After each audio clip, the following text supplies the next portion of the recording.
Then my mother asked her, "Is Henry as good in bed as my son?" Furious, I plotted the ultimate revenge. Some betrayals hit you like a thunderstorm, loud, chaotic, and destructive.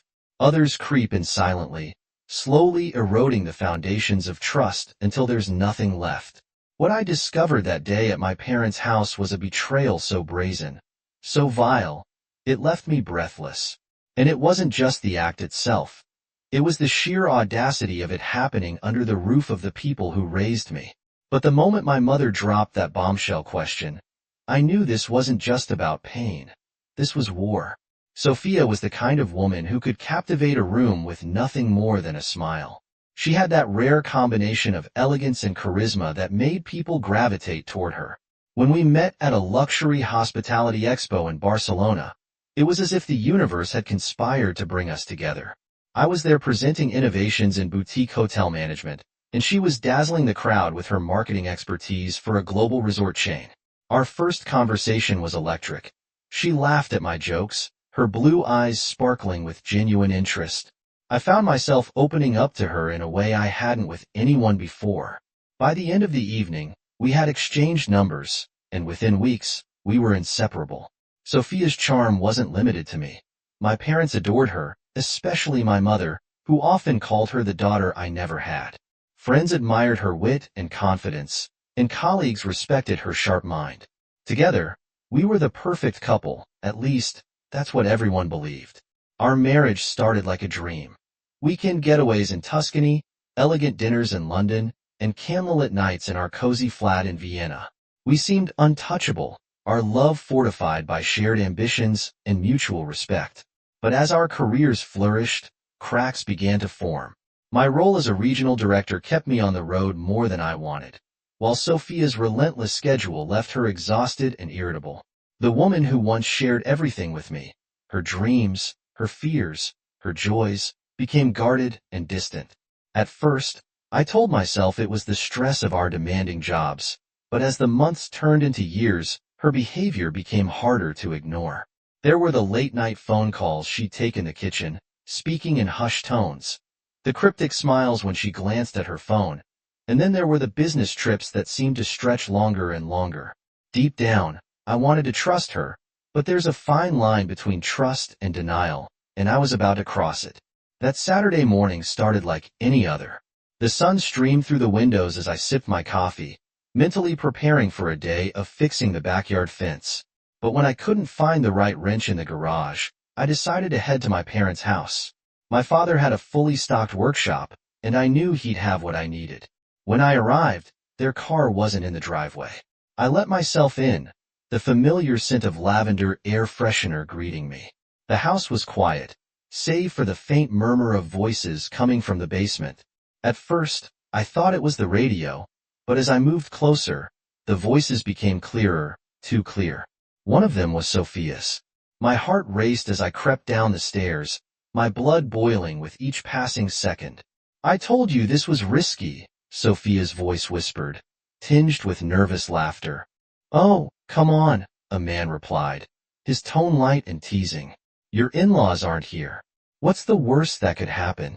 I felt a surge of anger so intense it nearly knocked the breath out of me.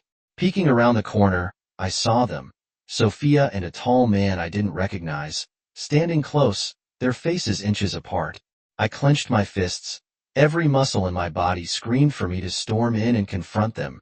But something held me back, a flicker of fear, perhaps, or the need to gather more evidence. Quietly, I retreated back upstairs, my mind racing with questions and suspicions. Just as I reached the front door, it swung open, and my parents walked in, their arms laden with grocery bags. "David," my mother exclaimed, surprised to see me, "what are you doing here?" Before I could respond, Sophia appeared at the top of the stairs, her face pale as she spotted me. She hesitated for a moment before descending, her steps slow and cautious. The man, Henry, I would later learn, lingered behind her, his expression a mix of guilt and defiance. "What's going on?" my mother asked, her sharp eyes darting between us. Sophia opened her mouth to speak, but no words came out. Her hesitation was all my mother needed. She turned to Sophia, her gaze icy. Who is this? He's just a colleague, Sophia stammered, her voice unconvincing. My mother's lips curled into a humorous smile. A colleague? Interesting. Tell me, Sophia, is Henry as good in bed as my son? The room fell silent. The weight of her words crushed the air around us. Henry took a step back, muttering something about needing to leave, and bolted for the door. Sophia stood frozen, her face a mask of humiliation and panic. I expected her to deny it, to offer some feeble excuse, but she didn't. Instead, she turned to me, tears streaming down her face. David, I can explain. No, I said, my voice cold and steady. You can't. My mother crossed her arms, her expression one of disgust and disappointment. You have some nerve, Sophia, bringing your lover into our home, betraying my son under our roof. Sophia looked at me, her eyes pleading, but I was done. Without another word, I walked out the door, leaving her to face the consequences of her actions. I left my parents' house that day with a whirlwind of emotions, rage, betrayal, and heartbreak. But buried beneath the storm was a cold, calculating resolve. Sophia thought she could humiliate me, thought she could get away with desecrating everything we had built together. She was wrong. For days, I kept my distance. I needed to think, to plan. Confronting her in anger would only give her the upper hand, and I refused to let that happen. Instead, I focused on control of myself, of the narrative, and most importantly, of her downfall. The first step was gathering evidence. I scoured our shared digital footprint, messages, emails, and photos.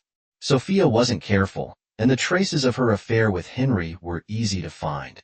A hidden folder on her laptop contained pictures of the two of them at romantic dinners, text messages brimming with affection, and even plans for an upcoming weekend getaway. But that wasn't enough. I needed to ensure she couldn't deny or manipulate the truth, so I hired a private investigator. Within days, I had everything I needed: photos of them meeting at a hotel, records of their rendezvous, and even a recording of a phone call where she confessed her feelings for him. With the evidence in hand, I began dismantling her life piece by piece. I froze our joint bank accounts, ensuring she couldn't access the funds she had so carelessly spent. I contacted a divorce lawyer, setting the stage for a clean but ruthless separation. Finally, I arranged for the ultimate confrontation, one she wouldn't see coming. It was a Friday evening when everything came to a head. Sophia believed I was away for a business trip, giving her the perfect opportunity to entertain Henry. But I wasn't in another city. I was just a few blocks away, waiting for the right moment. Around 7 p.m., I watched from my car as Henry's sleek black sedan pulled into the driveway of our home. He got out, dressed sharply in a tailored suit, and walked up to the front door. My stomach churned, but I stayed focused. This was part of the plan. An hour later, I let myself into the house, moving quietly through the foyer. Voices drifted from the living room. Sophia's laugh, light and carefree, mingled with Henry's deep baritone. My heart pounded as I approached, but my resolve was unshakable. I stepped into the room, suitcase in hand. Enjoying yourselves? I asked, my voice cold and steady. Sophia's head snapped toward me, her face draining of color. Henry froze, his glass of wine halfway to his lips. David, she stammered, scrambling to her feet. What are you doing here? I ignored her, my eyes locking on Henry. You must be Henry, I said, my tone icy. I've heard so much about you. Henry stood, his expression shifting from shock to unease. I think I should go, he muttered, glancing at Sophia. No, I said sharply, blocking his path. You're staying. You're both going to hear what I have to say. I set the suitcase down and opened it, pulling out a stack of papers and a small USB drive. This, I said, holding up the drive, contains everything.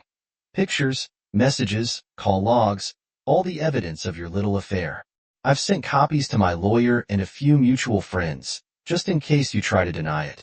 Sophia's eyes filled with tears. David, please don't. I snapped, you don't get to beg. You don't get to play the victim. I turned to Henry. And you stay the hell out of my life. If I see you again, I won't be this calm. Henry muttered an apology and fled, leaving Sophia standing there, her composure crumbling. Sophia thought the confrontation was the end of it, but it was only the beginning. Over the next few weeks, her carefully curated world fell apart. The evidence I provided to my lawyer ensured a swift divorce. The settlement was brutal for her. I retained our home, most of our savings, and the support of our social circle. Sophia, on the other hand, was left with a tarnished reputation and a dwindling bank account. But I wasn't done. Through the pain, I discovered that Henry was married with a wife and 2 young children. I sent an anonymous package to his wife, containing the same evidence I had shown Sophia. It wasn't about revenge for me. It was about justice. Henry's wife filed for divorce, and his career took a nosedive as word of the affair spread. Sophia's name was dragged through the mud, and the glamorous life she had once flaunted was reduced to ashes. For me, the ultimate revenge wasn't just about punishing her. It was about reclaiming my life. Months later, I stood on the balcony of my new apartment, the city lights stretching out before me. The air was crisp and clean, a stark contrast to the suffocating weight of the past. I had rebuilt myself, piece by piece. Therapy helped me confront the pain, and reconnecting with old friends reminded me of the support I had overlooked. I was no longer the man who had been betrayed. I was stronger, wiser, and free.